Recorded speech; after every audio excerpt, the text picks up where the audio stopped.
Eu sou o Han e tive uma emergência médica em que parecia que tinha sido mordido por uma aranha e estava quase a morrer quando me levaram para o hospital e disseram que me podiam salvar a vida e fazer uma cirurgia, por isso, claro, eu disse que sim e salvaram-me.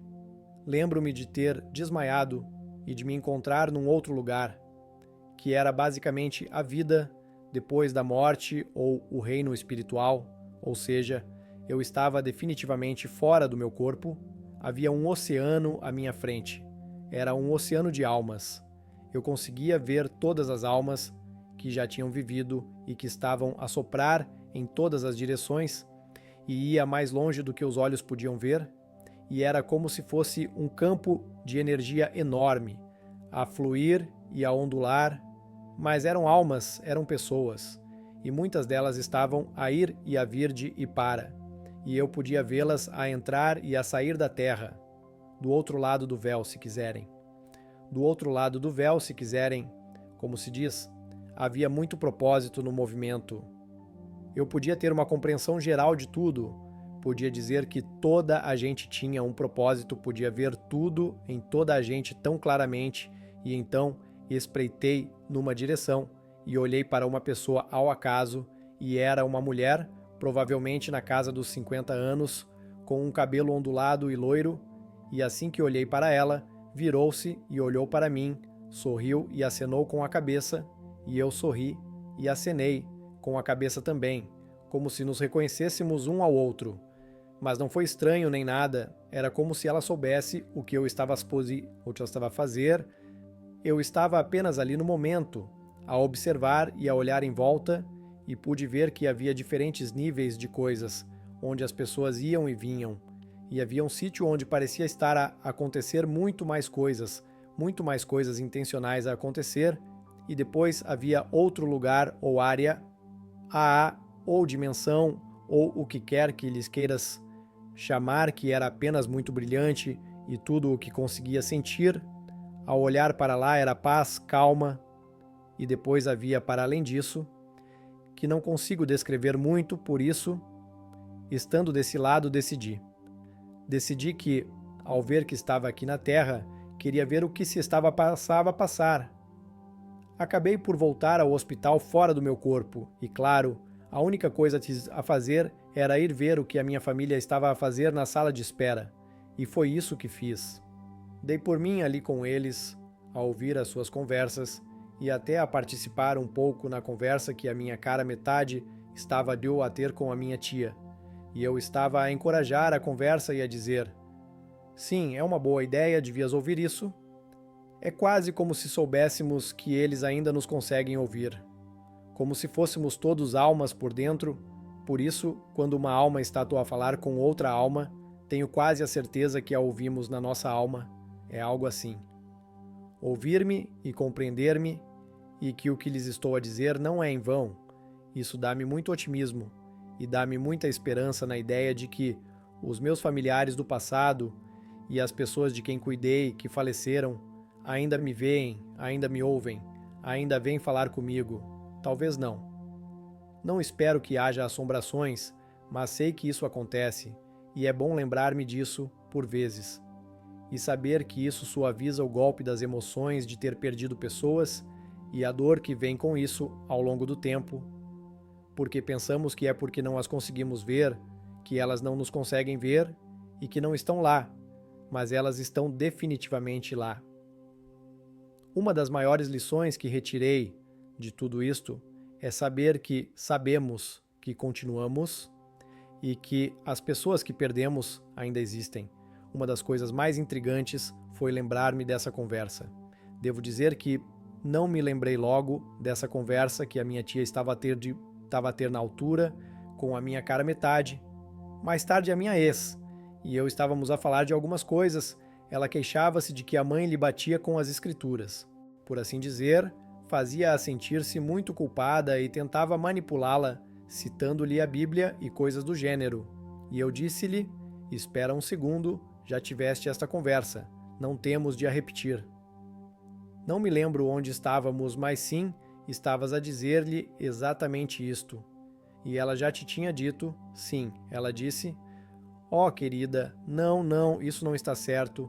Lembra-te que ela disse que devias aprender a Bíblia melhor do que ela, se é isso que ela quer fazer, para poderes ripostar Quando ela tentar manipular-te com isso, eu estava a lembrar-me disso e estava a dizer isso à minha ex.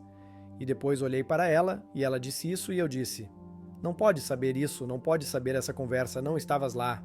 E eu disse: Sim, eu estava. De que estás a falar? E ela disse: Não, não, tu estavas a ser operado. Tivemos essa conversa enquanto estavas a ser operado e estávamos na sala de espera. E nessa altura foi como um boom, como se um sino tivesse tocado e tudo se tivesse encaixado, e eu lembrei-me de toda essa. Lembrei-me de toda esta conversa, da sala de espera e de todos os pormenores, como a forma como as cadeiras estavam alinhadas, a localização da televisão, a iluminação da sala. Até eu pensei que estava um pouco escura e ela e o meu ex disseram que tinham desligado as luzes de uma metade da sala de espera porque a minha tia se estava a queixar disso.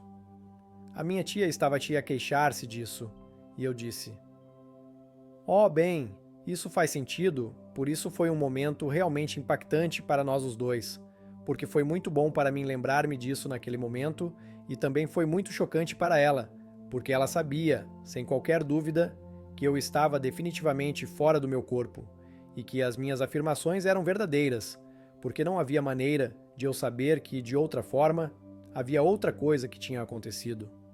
Isto aconteceu quando saí da cirurgia, e a dada altura, apercebi-me de que queria ficar, estava a ter aqueles sentimentos de como era bom e não queria realmente voltar.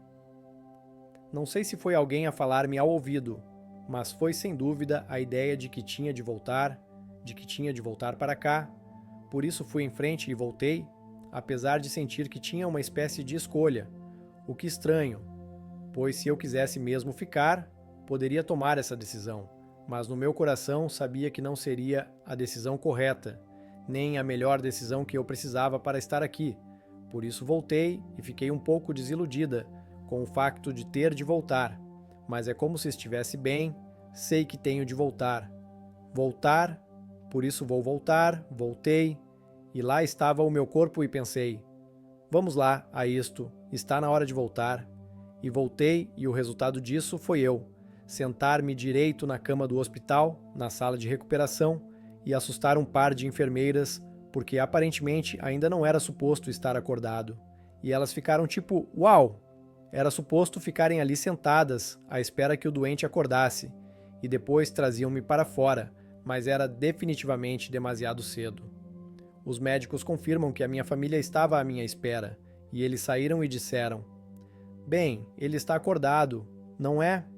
Não é suposto estar acordado, mas está. Por isso vamos em frente e trazemo-lo para fora, e foi muito estranho tentar fazer com que o meu corpo funcionasse.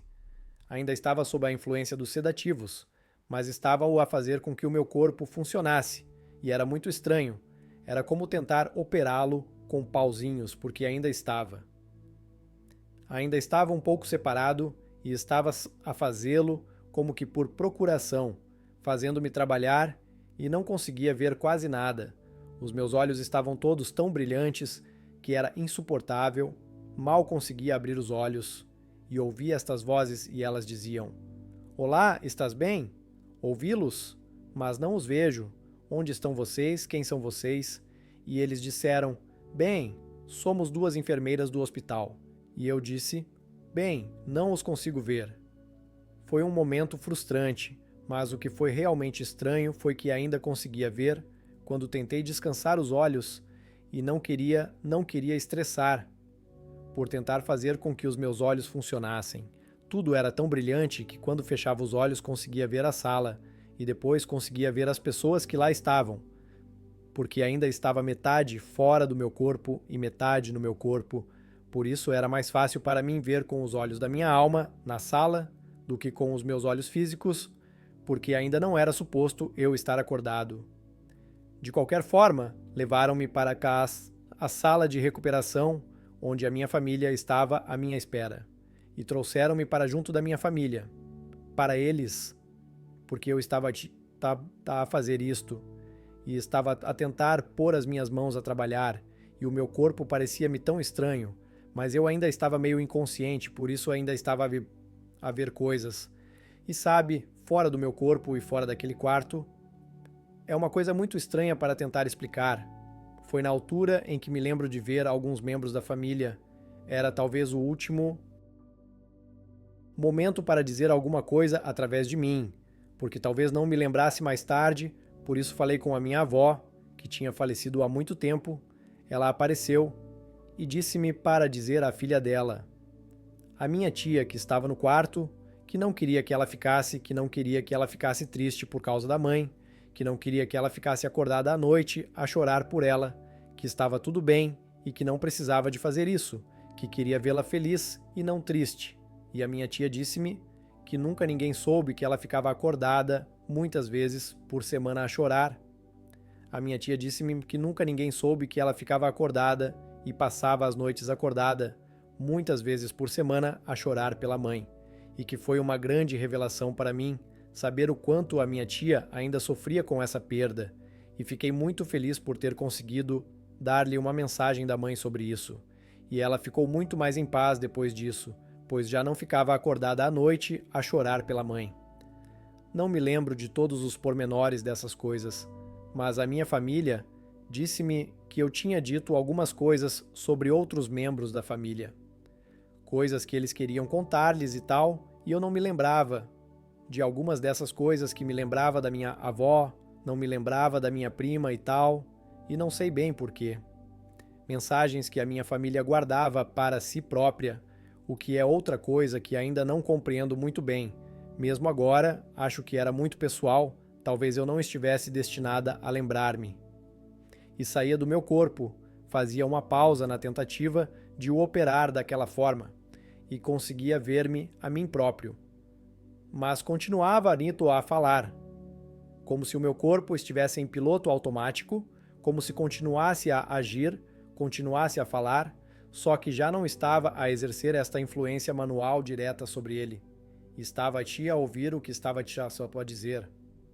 E pergunto-me sobre o que estarei a falar agora, porque também estava a te olhar para outras coisas e olho para trás e vejo que ainda estou a falar, e pergunto-me sobre o que estarei a falar e ouço e digo: sim, sim, sim, estou a dizer as coisas como elas são. Experiência, e fez todo o sentido para mim enquanto estava fora do meu corpo, e agora, pensando nisso, penso que não sei como é que no mundo, como se estivéssemos em piloto automático. O que é que eu não sei? Mas definitivamente era como se estivesse a falar, e nem sequer me estava a ouvir. Estava a olhar para outras partes do hospital. A partir dali estava a olhar para baixo e olhava em volta e olhava para o meu corpo.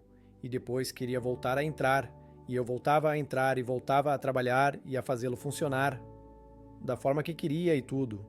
E não sei bem como explicar, que é muito estranho, mas também foi muito fiche e muito esclarecedor de uma forma que não sei como explicar, mas foi muito fiche e muito esclarecedor, de uma forma que não consigo explicar, pois agora que retive um pouco dessa compreensão do outro lado, a forma como me sentia e como tudo vai ficar bem, e que está tudo bem, e que esta dor e tristeza e tudo, e como a vida é difícil, é apenas isto, sabes?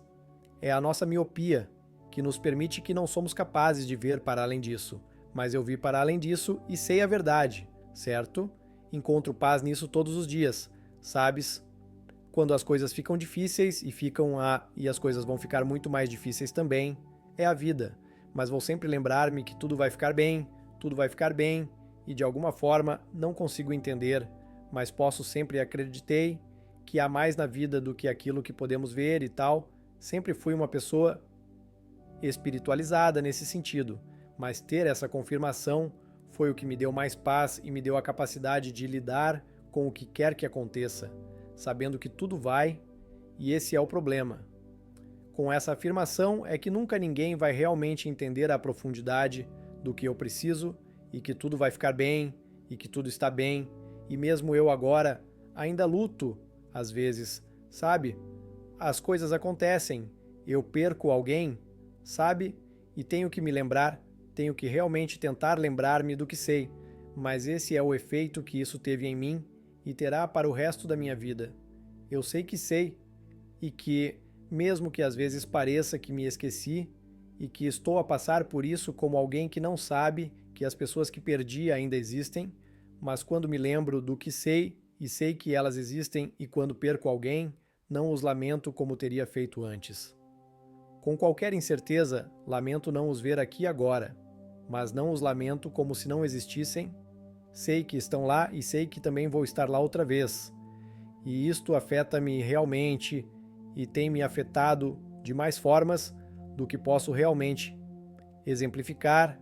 É esta paz e compreensão que vai tão fundo na minha alma, que é tão difícil de explicar, mas fica comigo para sempre, e sou uma pessoa geralmente mais feliz, geralmente mais esperançosa e muito mais bem ajustada ao que quer que me aconteça na vida, porque sei do outro lado e sei que tudo vai ficar bem.